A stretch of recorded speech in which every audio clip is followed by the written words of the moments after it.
จะได้ออกไปเขาหัวในห้ามรับว้าวเนาะ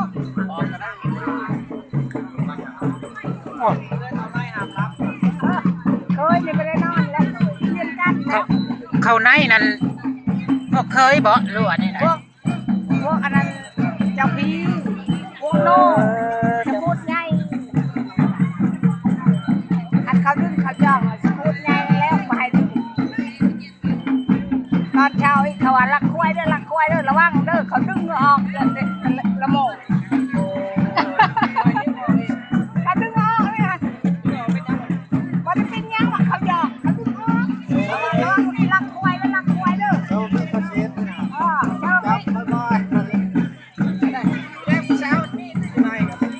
ตอนแรกก็มีแล้วค่ะ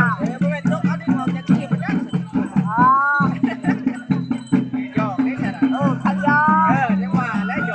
คนเด็กคนแค่เรือให้ทุกเช้าไปนำพวกอันตีก่อนให้ขัดให้มวนชนกเขายอเขาให้ชนกเขายอทั้งผ่อนทั้งยังแล้วคืนจะเบิ่งเขาผ่อนมันจะผ่อนจะยังแล้ว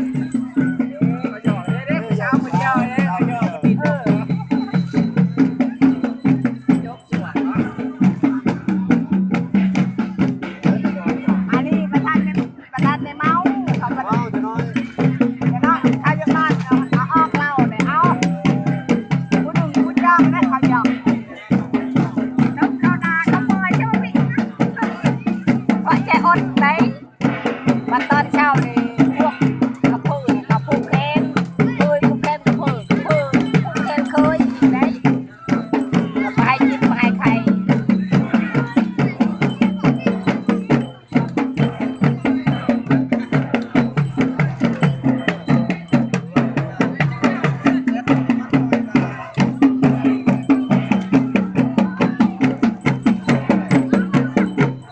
รถว่าเคยอันนี้ตี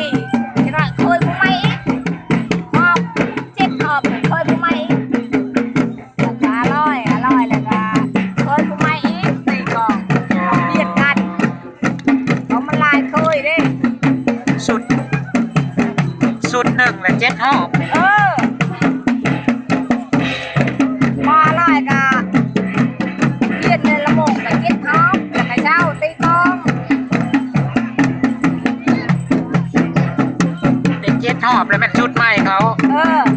คันว่าเบิดหอบแล้วหมุนเวียนกันเลยเวียนวัดโมทุกคนนานแล้ว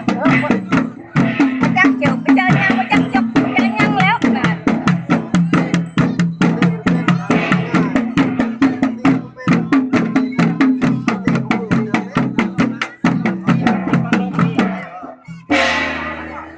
พวกว่า